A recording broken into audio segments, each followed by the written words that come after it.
Hey, welcome World Entertainment, and we're going to talk The Batman Part 2, more specifically, why it was delayed. Because we're getting some new information as to why this thing was actually delayed, and it's not Matt Reeves' fault. Not at all.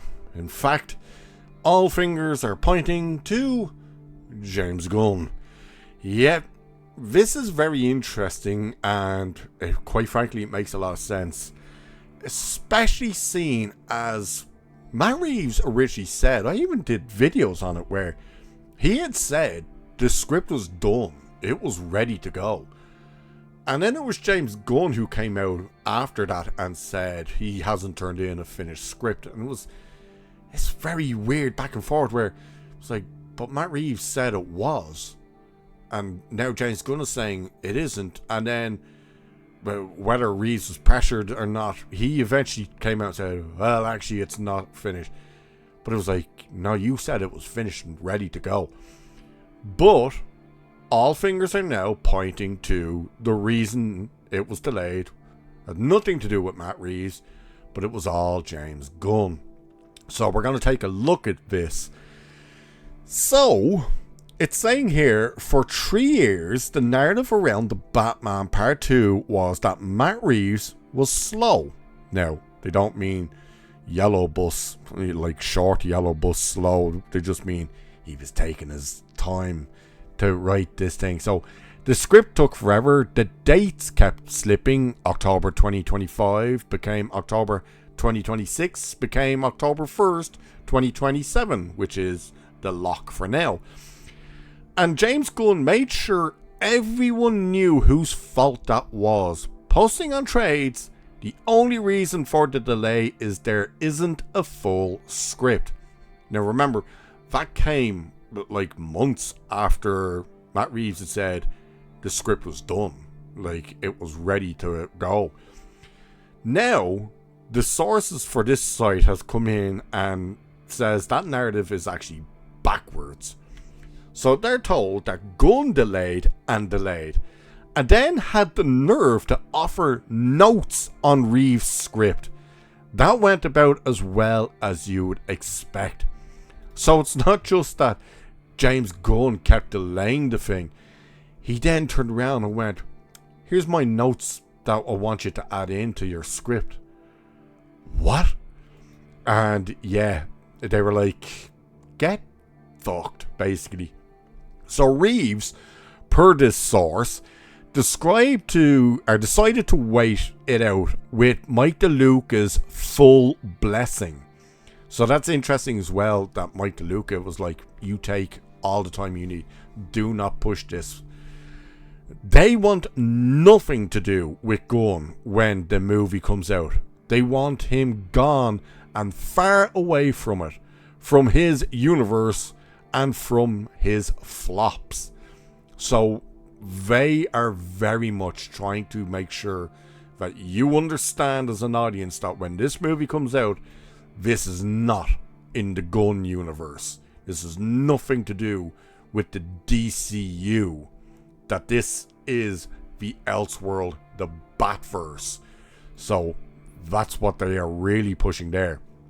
So following the bombshell report that the Paramount board wants Gunn and Peter Safran out at DC Studios once the merger closes, and that Reeves is among the big names already pitching DeLuca and Pam Abdi, who are set to take it all over.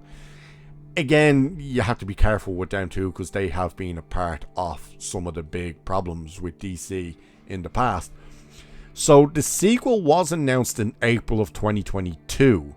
Reeves and Mattson Tomlin worked the script from late 2022 to June 2025, with the delays publicly chalked up to the strikes and Reeves' meticulous process. That was the story everyone accepted.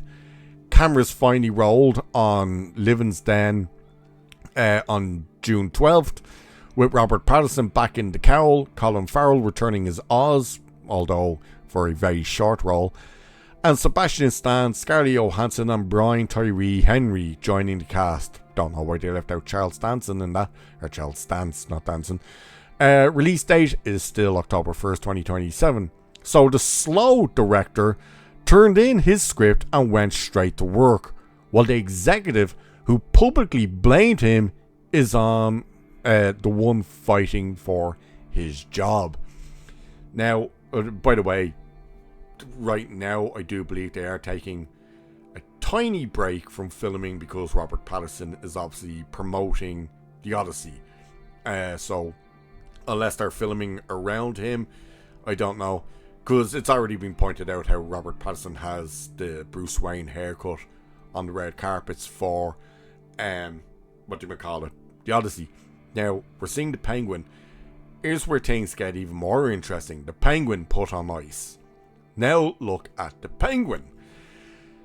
As it was, they went over on Monday, the Penguin has 24 Emmy nominations, or had 24 nominations, wins 9, including Kristen Milotti, had HBO chief Casey Bloys openly discussing season 2, with DC as recently as November. A Bloomberg report even indicated it was in the works.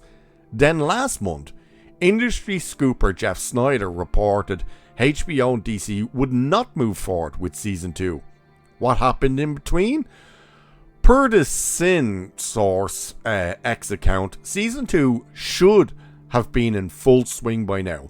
David Ellison had reportedly seen the season 1 numbers, liked them, and was on board to keep going. Then DCU executives put the season on ice, and it blew up into a major issue between Gunn and Reeves. That's their claim, and it can't be independently verified, but it lines up with everything that this site's sources have described about the rift. So, everything about the delays and all the issues that are now seemingly stemming into the Batverse is interesting, and I do have another story coming up that will discuss something else that Gunn cancelled. It now apparently is back in the works, and of course we're now hearing as well the story that Poison Ivy may be getting a series, and that Scarlett Johansson may be playing Poison Ivy in the Batman Part 2. So it does look like he is getting like a bigger universe altogether. And isn't it funny that Matt Reeves, his universe, only has two projects as of right now, and they're infinitely more successful than all of James Gunn's DCU. The Batman made more money than James Gunn's Superman even made, and of course the Penguin, which was just sensational. Even though it was a show that when they announced, you were like, do we really need this? Why would you make that? And then once you saw it, it was like, I want it. Compare those two to everything that James Gunn has put out. Creature Commandos, nobody ever watched it.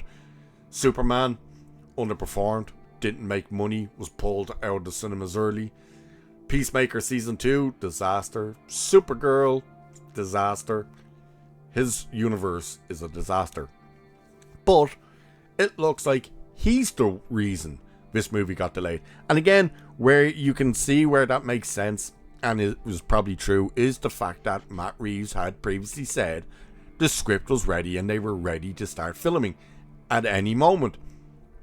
Then James Gunn came out and said the script isn't finished. He doesn't have a script. So it was like, which one is it? I'm pretty sure we know which one it was. And this idea that James Gunn tried to give him notes on the script, that's insane to me. But what do you guys think? Does this surprise you? Do you think we should take it with a grain of salt? Or do you think, yeah, it's definitely James Gunn who's pushing for these delays? Because clearly he wanted to have a Batman. Doesn't want Reeves to have a Batman. Let me know what you think about it all. And with that, I shall leave it there for this one. So do like and share and subscribe and hit that hype button and all that good stuff. Cheers, and I'll catch you in the next one.